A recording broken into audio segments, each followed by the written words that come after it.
Bien, pues hemos iniciado la grabación. Muchas gracias. Muy buenas tardes. Bienvenidas todas, todos. Después de algunas sesiones que no nos vimos. Muchas gracias. Vamos a continuar hoy con un tema pues muy interesante, muy técnico, sobre todo un tema que pues, algunos expertos dicen que es el corazón propiamente del juicio de amparo.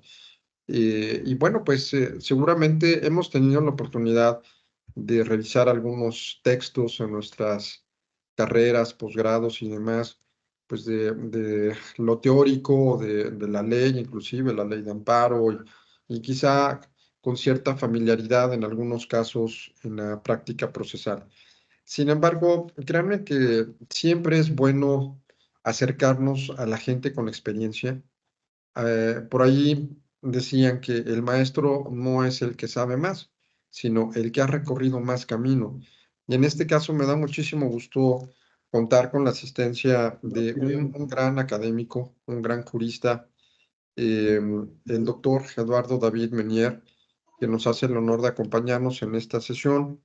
Él realizó sus estudios de licenciatura en Derecho y a su vez con estudios en amparo por la Universidad de Posgrados en Derecho, asimismo una especialidad en Administración de Justicia por el Instituto de Especialización Judicial del Poder Judicial del Estado de Querétaro y a su vez estudió también el doctorado en Derecho por la Universidad del Centro del Bajío y concluyó los estudios de postdoctorado internacional en Derechos Humanos por el Instituto Interamericano de Investigación y Docencia en Derechos Humanos. Y bueno, desde 1996 ejerce la profesión jurídica en el ejercicio de la postulancia, dedicándose a la materia de amparo desde 1996, siendo titular de su propia firma, ubicado en el estado de Querétaro. Les reitero que tengo la fortuna de conocer al doctor David y bueno, pues siempre me lo encuentro en los tribunales, siempre asesorando a sus clientes desde hace muchos años y con una gran experiencia. Así es que me da muchísimo gusto tener en esta sesión a un verdadero conocedor de la práctica del amparo por todos los años que lleva en el ejercicio de la práctica de la misma. Y hoy, pues, como les decía, un tema muy complicado, muy técnico, muy importante, el corazón del amparo, que son los conceptos de violación. Así es que sin mayor preámbulo, le cedo el uso de la voz al doctor Eduardo David. Hay problemas técnicos en la parte de la cámara, pero lo escuchamos perfectamente. Así es que, pues, muchísimas gracias por acompañarnos, Lalo, y te escuchamos con toda atención. Bienvenido. Antes que nada, agradezco al Instituto Interamericano de Investigación y Docencia en Derechos Humanos la invitación que me hace a través de su presidente, el doctor Sergio Arellano Rabiela, para platicar con ustedes acerca de mi experiencia profesional en el tema que hoy nos ocupa, que son los conceptos de violación. Agradezco, por supuesto, a todos ustedes dispensarme con su presencia y hoy escuchar algunas cosas que seguramente todos ustedes ya lo saben. Los conceptos de violación son cuestiones propiamente del amparo. En ninguna otra circunstancia se habla de los conceptos de violación. Entonces, los conceptos de violación son los razonamientos lógico-jurídicos fundamentados en la Constitución, tendentes a controvertir o impugnar los razonamientos que a su vez hizo alguna autoridad para dictar una resolución en cierto sentido. Como dijimos al inicio, es propio del amparo. Y el amparo es un medio de control constitucional que protege a las personas frente a las normas generales, actos u omisiones de la autoridad o de algún particular, en algunos casos, que violen los derechos humanos tutelados en la Constitución. Esos derechos humanos están previstos en los artículos 1 a 29 de nuestra ley fundamental y esos conceptos de violación tienen que ver con el amparo indirecto o que está previsto en el artículo 107 de la Ley de Amparo, o con el amparo directo que está previsto en el artículo 170 de la misma ley. ¿Cuándo es importante conocer cuándo se puede interponer un juicio de amparo directo o un juicio de amparo indirecto? El juicio de amparo directo procede generalmente sobre las resoluciones que pongan fin al juicio. Y el juicio de amparo indirecto contra cualquier acto de autoridad u omisión de la autoridad que tenga un impacto inmediato en la esfera jurídica del gobernado. Bajo esta premisa, el concepto de violación en el artículo, en el amparo indirecto, es uno de los requisitos que prevé el artículo 108 de la Ley de Amparo. Son diferentes esos presupuestos que hay en un amparo directo o un indirecto. Esos conceptos de violación, tratándose del amparo directo, están previstos en la fracción 7 del artículo 175 de la Ley de Amparo. Es una expresión de razonamientos lógicos jurídicos propios del quejoso. El quejoso es uno de los intervinientes en el juicio de amparo. En el juicio de amparo son partes el quejoso, la autoridad responsable, el tercero interesado, que antes era el tercero perjudicado, y el Ministerio Público.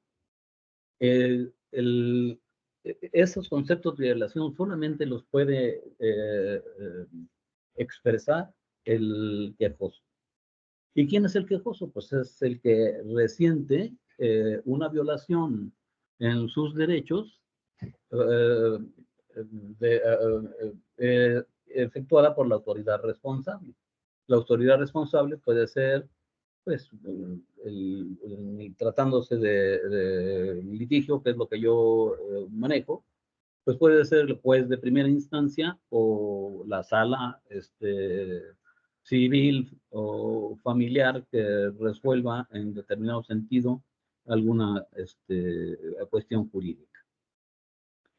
Qué importante es cómo construimos un concepto de violación. Entonces, el concepto de violación, si estamos hablando de que son razonamientos lógicos jurídicos derivados de la Constitución, pues tenemos que saber identificar dentro de nuestra resolución cuál es el derecho humano o cuál es la garantía constitucional que ha vulnerado o que ha aplicado de manera incorrecta la autoridad en la resolución impugnada. Normalmente, en la práctica profesional del suscrito, he hecho amparos derivados del artículo primero constitucional, porque en el artículo primero constitucional tenemos varios derechos humanos. Los principales es la interpretación conforme.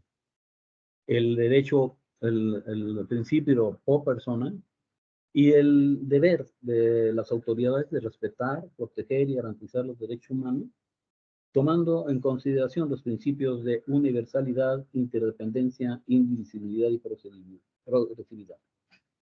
También es muy usado, y yo de hecho ahorita haremos les platicaré un caso práctico, el artículo 14 de la Ley Fundamental en su segundo y último párrafo. Ese artículo 14 dice que nadie puede ser privado de la libertad, de sus propiedades, posesiones o derechos, sino mediante juicio seguido en los tribunales previamente establecidos, en el que se cumplan las formalidades esenciales del procedimiento y conforme a las leyes expedidas con anterioridad al hecho. Y el último párrafo dice que en los juicios del orden civil, la sentencia definitiva debe ser conforme a la letra o la interpretación jurídica de la ley, y a falta de esta se debe de fundar en los principios generales del derecho. Otra norma que normalmente viola la autoridad es el artículo 16 de nuestra ley fundamental, que contiene la garantía de la debida fundamentación y motivación. Y por último, platico con ustedes el artículo 17 de nuestra propia ley, en su segundo párrafo, que dice que toda persona tiene derecho a que se le administre justicia por los tribunales que deben de estar previamente establecidos en los plazos y términos que dicen la ley, emitiendo sus resoluciones de manera pronta, completa e imparcial. En el caso que les quiero platicar, a reserva de que ustedes quieran preguntar algo, que estoy abierto para cualquier pregunta, es que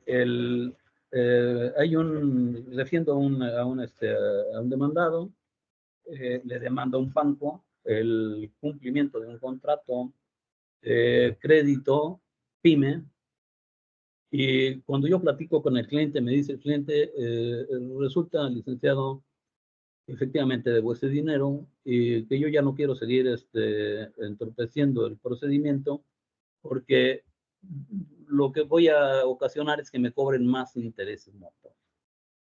Entonces, ante esa circunstancia, con otras situaciones similares, nos allanamos a la demanda, le dijimos al juez, el juez, resulta que sí, debemos esos 300,000 pesos, te pedimos que en aplicación irrestricta del artículo primero constitucional, reduzcas el interés del 48% anual, que nos parece que es excesivo, y nos des un plazo para poder pagar.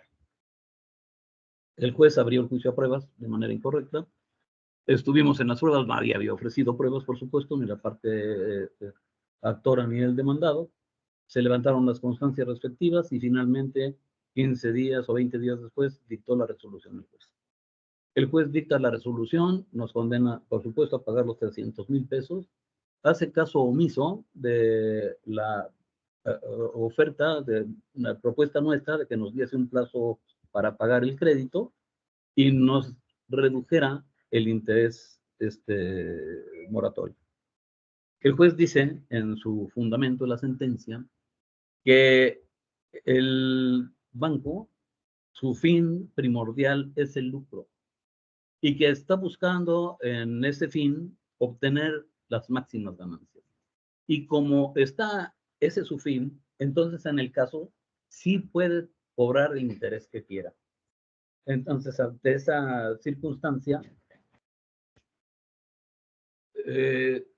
como es un asunto mercantil que, de acuerdo a las reformas del 2008, no admite apelación por la cuantía, porque estamos hablando de que la suerte principal es de 300,000 pesos, procedimos a elaborar un amparo. En ese amparo, el fundamento es, perdona, que la Constitución, en el artículo 14, dice que en su último párrafo, que la sentencia debe ser conforme a la letra de la ley, su interpretación jurídica o los principios generales del derecho. Y en el caso, la letra de la ley está contenida en los artículos 1324 y 1327 del Código de Comercio. El 1324 dice perdón, 1327 dice que la sentencia debe ocuparse exclusivamente de las acciones y excepciones interpuestas en el juicio. Pero el 1324, que es una norma muy importante, dice que la sentencia debe de atender a los principios generales del derecho y debe de tomar en consideración todas las circunstancias del caso. El juez, para llegar a la determinación de que el banco puede cobrar el 48% y más, si es que así lo hubiera decidido, hace un análisis de tarjetas de crédito. En las tarjetas de crédito hay una, les digo, yo reconozco aquí que desconocía que existiera, una tarjeta de crédito platino. Una tarjeta de crédito platino que tiene una serie de beneficios para el tarjetaviente y que, por supuesto, sí, sus tasas de interés rebasan el 54% anual. La circunstancia del caso, que a mi criterio no tomó en consideración el juez, es que no estamos hablando de una tarjeta de crédito en el caso específico, sino en un contrato de crédito PYME. Es un contrato para la pequeña y mediana empresa, más bien equiparable con un contrato refaccionario o de habilitación no habida. Entonces, el disenso es, si hay que comparar las tasas de interés de una cierta cuestión, de un cierto acuerdo de voluntades, habrá que comparar los que más se asemejen. En el caso, el contrato de crédito PYME no se asemeja a una tarjeta de crédito. Tiene características totalmente diferentes. Así, el primer concepto de violación fue en ese sentido. El segundo concepto de violación tiene que ver con la justicia completa de la que habla el artículo 17 constitucional. Les compartí que en la contestación de demanda pedimos que el juez se pronunciara acerca de un plazo de gracia para poder pagar la suerte principal. Y el juez omitió pronunciarse al respecto. Entonces, esa circunstancia hace que la sentencia sea incongruente por falta de exhaustividad. ¿Ese es el tuyo o el mío? Ahí está. Ah, pero ¿cómo me pasaste ahí? Ahí, tú ahí sigue. Pero no me pongas enfrente porque no veo a los compañeros. Acá mejor. Ahí saluda. Ah, bueno. Miren, ya me corrigieron ahí. Sí. Ok. Entonces, ese fue el segundo concepto de violación, la circunstancia de que el juez no se haya pronunciado acerca de la petición del plazo de gracia. Tenemos entonces dos conceptos de violación referidos al artículo 14 y al artículo 17 constitucional. Pero si eso fuera poco, el tercer concepto de violación que expresé es que, de acuerdo a la norma constitucional, las sentencias deben de dictarse conforme a los principios generales del derecho. Y un principio general del derecho es que las sentencias deben dictarse conforme a quien pretende evitarse un perjuicio y no a quien tiene obtener un lucro. Ese fue en general el amparo que promoví. Estamos pendientes, apenas lo recibió el juez natural, tratándose del juicio de amparo indirecto, aunque la palabra dice que es indirecto, hay que presentarlo ante la autoridad responsable que haya dictado perdón, de amparo directo hay que presentarlo ante la autoridad responsable, no directamente ante el tribunal colegiado. Entonces ahí le da trámite la autoridad para mandarlo a un tribunal colegiado que va a resolver. En Querétaro tenemos 3 tribunales colegiados en materia administrativa y civil. En alguno de esos 3 caerá el amparo. Eso es lo que les comparto respecto de los conceptos de violación. Es muy importante poder analizar el derecho humano que se viola una vez que lee uno la sentencia, y luego revisar cuáles son los fundamentos jurídicos que el juez o la autoridad vertió en su resolución, que según nuestro criterio vulneran nuestros derechos humanos, y por último, hacer una confrontación para poder llegar a una conclusión de por qué la autoridad está equivocada y el tribunal colegiado o el juez de distrito debe de reparar esa violación y ordenar una nueva resolución en la que se protejan los derechos humanos. Es importante, dijimos hace un rato que los amparos directos proceden contra las resoluciones que ponen fin al juicio. Y el indirecto sobre normas que causan un gravamen personal directo de manera inmediata que no puede subsanarse con posterioridad al dictado de la sentencia. Hay algunas excepciones en los amparos, porque tenemos, por ejemplo, una garantía, un derecho humano al debido proceso y precisamente a que se respeten las formalidades esenciales del procedimiento.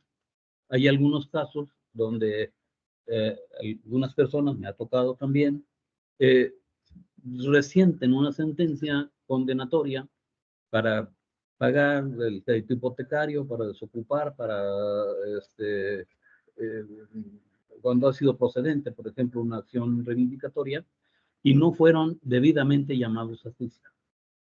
En ese caso, procede un amparo indirecto en, como terceros extraños a juicio.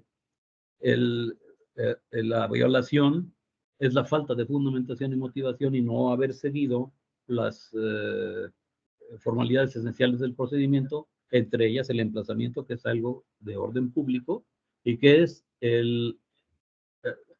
tal vez la actuación procesal más importante de un juicio. Les comparto eso, no sé si quieran ustedes hacerme alguna pregunta, fui muy rápido, a lo mejor los confundí, pero yo quedo a sus órdenes. Si hay alguna duda o pudiese yo hacer alguna otra precisión. Muchísimas gracias. Pues sí, realmente lo que nutre mucho es la experiencia, la práctica. eh, Creo que nos das muy buenos elementos, sobre todo para el momento de argumentar, de fundamentar adecuadamente los conceptos de violación. Recuerdo que también algunos magistrados por ahí decían que no se presentaban o no se promovían de manera adecuada y que, bueno, pues esto generaría al final que no se lograra conceder el amparo. Y este razonamiento se me hace muy importante de revisar los fundamentos jurídicos que vulneren el derecho fundamental, confrontar con el que está referido la autoridad responsable y cómo se puede reparar. Ese también es un tema importante, que, que no solamente vayamos en contra de una resolución, sino, bueno, después de confrontar, ¿qué es lo que procede? Creo que ese factor es bien importante, complicado, técnico, y que, bueno, pues hay que empezar a desarrollar esa habilidad para poder lograr el beneficio de que nos concedan el amparo. No sé si alguien quiera hacer el uso de la voz, si quisieran hacer alguna pregunta directa. Fernando, adelante, te escuchamos. Sí, buenas tardes a todos. Yo únicamente me gustaría, a ver si me podría repetir el principio de derecho que invocó al final de en ese amparo que usted nos está señalando. Sí, estimado colega, mire usted, el artículo 17 constitucional, su texto, que es de aplicación primordial, dice que en las sentencias del orden civil, la sentencia debe ser conforme a la letra de la ley, su interpretación jurídica y en los principios generales del derecho. Esos principios generales del derecho, hay libros, hay copiosa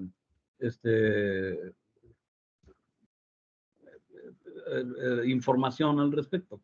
Pero uno de los principios generales del derecho que yo invoqué en este amparo es que la sentencia está prevista también en el artículo 20-21 del Código Civil del Estado. Las sentencias deben de dictarse conforme a quien pretende evitarse un perjuicio y no a quien pretende obtener un lucro. Nosotros cuando contestamos la demanda dijimos que nos allanamos, que nos den un plazo de gracia porque no podemos pagar los intereses del 40 y tantos % anual. Pedimos ese plazo de gracia. O sea, ¿qué queremos hacer? Evitarnos un perjuicio. ¿Y qué es lo que quiere el banco? Pues obtener ese lucro, y el juez además le autoriza a que tenga un lucro excesivo si quiere, porque como su fin es el lucro, pues entonces puede tener la máxima utilidad en los préstamos que haga. Es importante que les diga que el contrato de crédito era de 2.400.000 pesos y ya se habían pagado una muy buena cantidad de esos dineros y quedaríamos 300.000. O sea, habíamos pagado casi la mayor parte del crédito.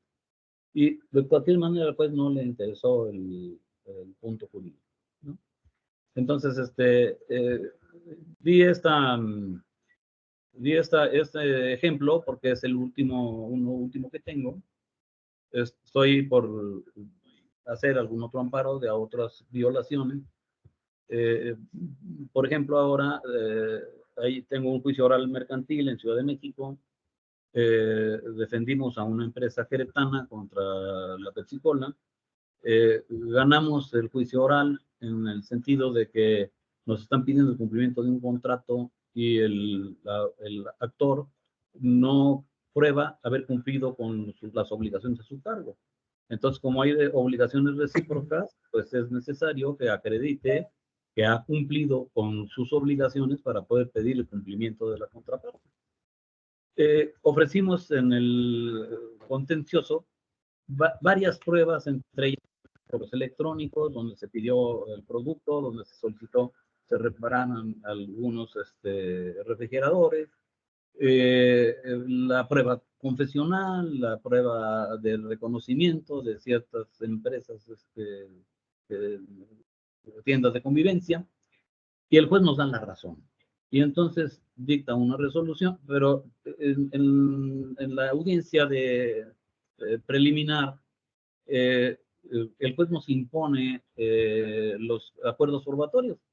Nosotros no tuvimos oportunidad, ni la parte actora ni nosotros, de decir si estábamos de acuerdo o no con los acuerdos probatorios que él dijo. Pero no nos admitió a la parte que nosotros representamos, no nos admitió la prueba de reconocimiento de documentos a cargo de las empresas donde compramos producto, ni tampoco nos admitió una prueba pericial en informática para acreditar que los correos que sostuvimos con la empresa acreedora eran reales y auténticos. La empresa, la Pepsi-Cola, va al amparo directo, toca conocer al 16º Tribunal Colegiado en materia civil de la Ciudad de México. Yo hago un amparo adhesivo, en alguna otra ocasión platicaremos con el amparo adhesivo, y manifiesto mi inconformidad respecto a las pruebas no admitidas. Ante esa circunstancia, el colegiado dicta una resolución donde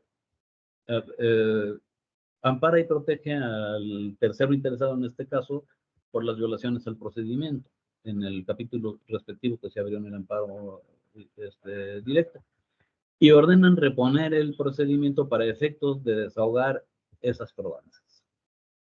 El juez de oralidad en Ciudad de México invocó, no sé, algo le pasó, invocó oficiosamente la suspensión de labor del COVID-19 y dijo que era una excluyente de responsabilidad parte nuestra. Tal vez el juez se excedió un poco, aunque yo lo dudo, porque los hechos notorios, como el caso del COVID, pueden ser invocados por juzgador aunque la parte no las ofrezca, ¿no? Pero bueno, finalmente el amparo, compañeros, duró un año. Después del año, el colegiado ampara y protege a la Pepsi-Cola y le dice al juez de oralidad, no tomes en consideración la confesional de los demandados, porque la confesional solo puede ser aplicada en lo que perjudica y no en lo que beneficia. Caray. Estoy totalmente en desacuerdo con ese criterio federal. Y por otro lado le dice, dices en la sentencia que la confesional de los demandados, aunada a los correos electrónicos, prueban que efectivamente la Pepsi-Cola no cumplió con su contrato. Y entonces no tomes en consideración las confesionales de los demandados y analiza los correos electrónicos y dicta una nueva resolución con plenitud de jurisdicción. Y bueno, pues ahora el juez de oralidad nos condenó a todo. Habíamos ganado todo y ahora nos condenó a todo. Nos condena a pagar 5 millones de pesos de suerte principal, nos condena a pagar el 2% de intereses mensuales a partir del supuesto incumplimiento y valora los correos electrónicos plusvalía de manera incorrecta. Ok. ¿Cuál va a ser el sentido? Estoy trabajando en el amparo, vamos a hacerlo, lo vamos a presentar probablemente el martes próximo. El asunto es que, dejando de un lado que tenía que haber probado la parte actora, haber estado al corriente de sus obligaciones, tenemos que, hay pruebas contundentes que prueban que el que incumplió el contrato fue la Pepsi-Cola. Y esas pruebas son precisamente la confesional del apoderado legal de la Pepsi. Los correos electrónicos que mandaron a los dominios de la Pepsi-Cola. Pero lo más importante, los textos que dicen esos correos electrónicos que el juez primario no toma en consideración. En ese sentido va uno de los primeros conceptos de violación. Otro concepto de violación es que lo que están reclamando la Pepsi-Cola ahí es una contraprestación que le dieron a una empresa queretana para que vendiera exclusivamente en sus instalaciones Pepsi-Cola.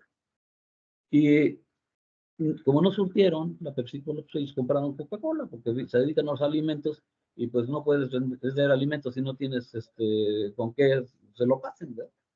Entonces, el contrato era una grosería porque tenía que comprar 270,000 cajas en un año. Esas 270,000 cajas, perdón, en 5 años. Hacen el contrato en 2016, se atraviesa la pandemia y total, mis clientes compran 80,000 cajas. Como quiera que sea, se cumplió el contrato, aunque sea parcialmente. Ahí viene un segundo concepto de violación. Los 5 millones de pesos no fueron por compra de producto. Los 5 millones de pesos fueron para una exclusividad de venta. Y esa exclusividad de venta se respetó 3 años. Luego entonces tendrán que prorratear los 3 años que sí se cumplió y nada más en todo caso condenar a los 2 años restantes. Ese sería el segundo concepto de violación. Y el tercer concepto de violación está referido con el 2% de intereses mensual. Aunque estamos hablando de un 24%, considero que también es excesivo. Primero, porque el incumplimiento es imputable a la parte actora y no a la parte demandada. Y segundo, porque los intereses del pagaré, perdón, los intereses los están determinando con base en un pagaré que ni siquiera tienen un interés pactado. El pagaré era un pagaré que se dio en garantía, donde no tiene intereses, ni siquiera tiene fecha de vencimiento. Ahí vamos también a otro concepto de violación. Los documentos base de la acción, como es el contrato y los pagarés, tienen discrepancias. Y esas discrepancias hacen que haya una duda razonable acerca de si la parte que representamos nosotros, que es el demandado, incumplió o es acreedor a ese interés, o debe de reducirse el interés dado el incumplimiento de la parte contraria. Este amparo, si ustedes gustan, lo compartiré cuando lo termine. Y si es de su interés el seguimiento de qué resuelven del primer caso que les platiqué, del allanamiento de la demanda y de este otro, pues los comparto con ustedes cuando esto lo resuelva.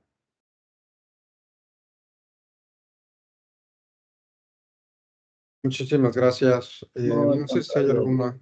alguna duda, alguna pregunta que quisiera formularle directamente a nuestro invitado.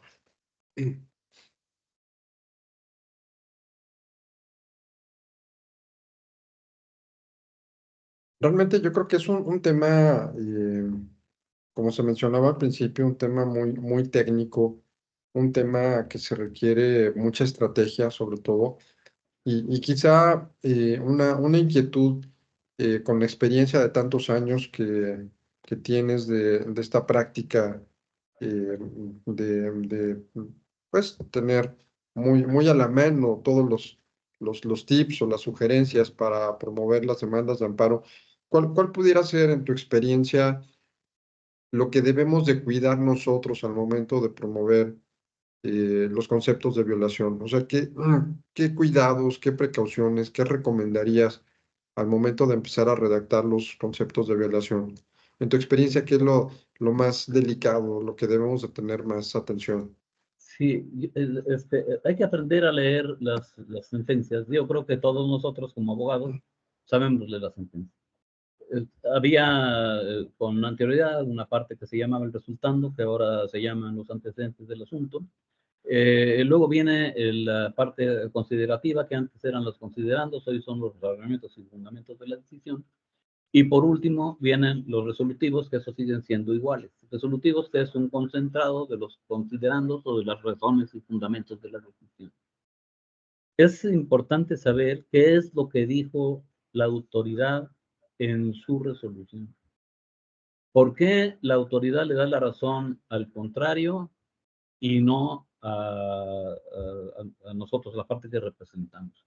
¿Cuáles son los razonamientos que llevan al juez a concluir que son más importantes o son más de mayor peso las pruebas que ofreció el contrario a las que ofrecimos nosotros?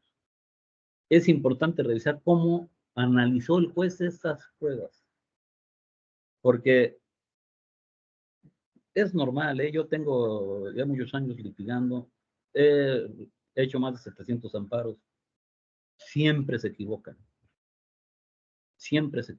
los juzgadores, no valoran las cosas de manera correcta, y digo, no es una crítica, porque tienen demasiado trabajo, o sea, los que somos litigantes, ahí veo muchos litigantes en el foro, entre ellos ahí a mi amiga Marisita Munguía, sabemos que las cargas procesales de los juzgados son muy fuertes.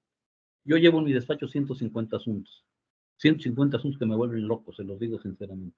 Un juzgador en Querétaro lleva más de 3,000 asuntos al año.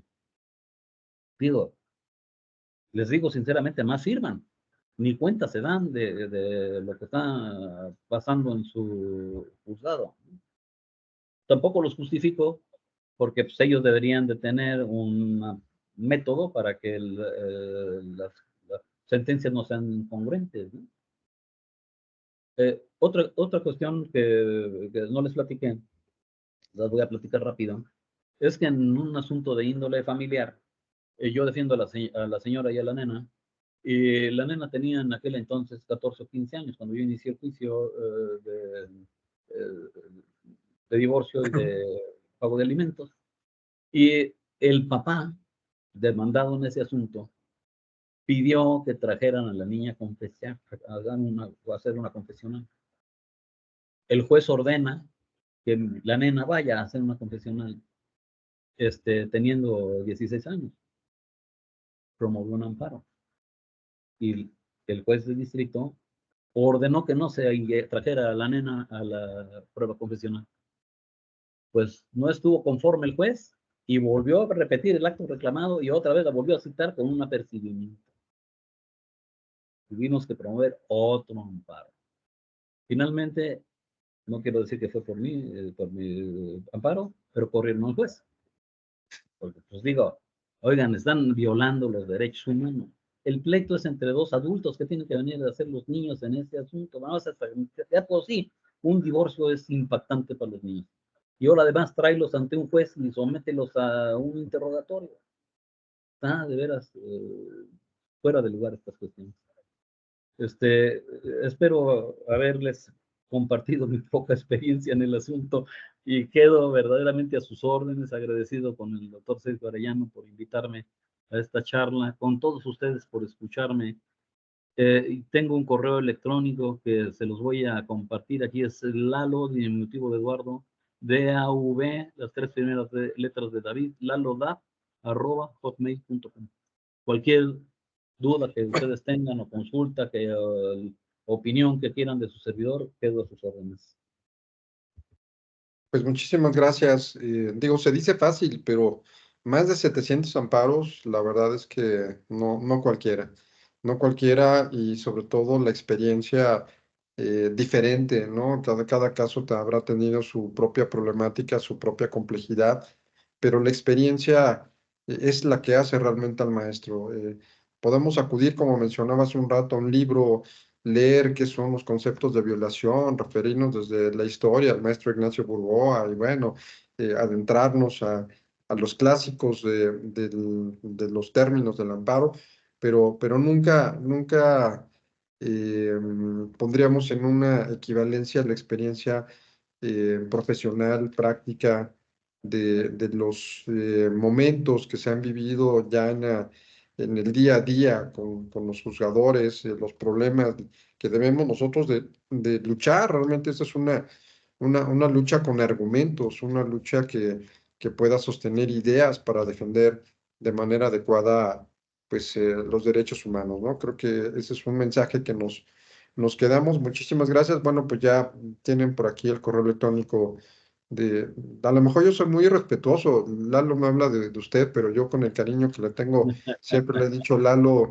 por el afecto que le tengo, pero en realidad es el doctor Eduardo David Menier, una institución, alguien a quien respeto y admiro mucho por su gran labor, un gran jurista, un gran abogado, siempre defendiendo de manera ética a sus clientes, y eso es difícil encontrar en la postulancia, alguien que verdaderamente conozca el derecho, lo haga valer y siempre en el marco de la ética y la lucha de los derechos humanos. Pues si no hay alguna otra pregunta con respecto al tema de hoy de los conceptos de violación, pues les agradecemos muchísimo su participación, su asistencia. Y bueno, mi querido Lalo, pues no nos resta más que de veras agradecerte el que te hayas dado el tiempo de platicarnos tu experiencia en estos momentos. Tengo por ahí la doctora Rocío Rico, quería comentar algo. Rocío, adelante, por favor.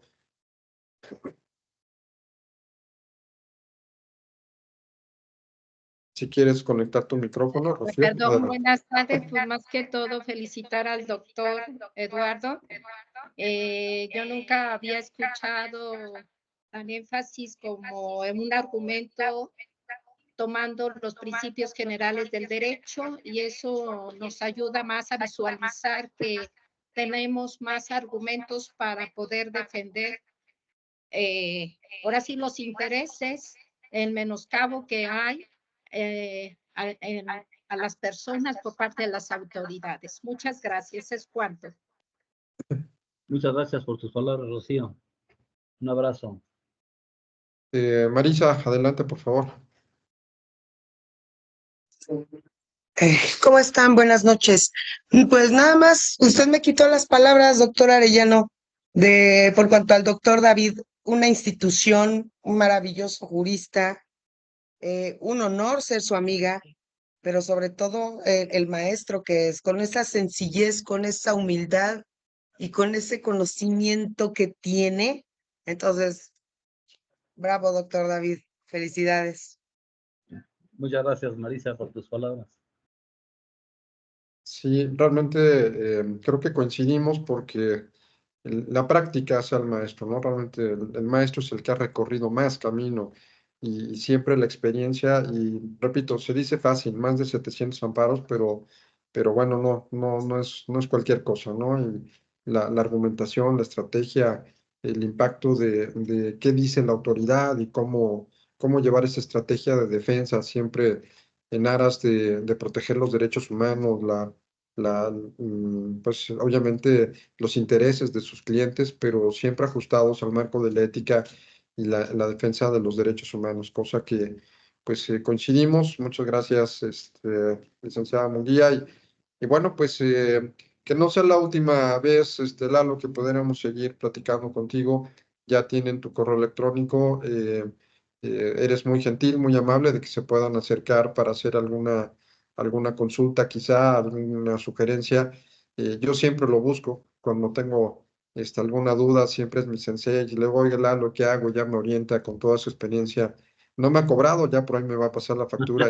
Espero que no sea como la de los bancos con los No, intereses no, de ninguna correspondientes, manera.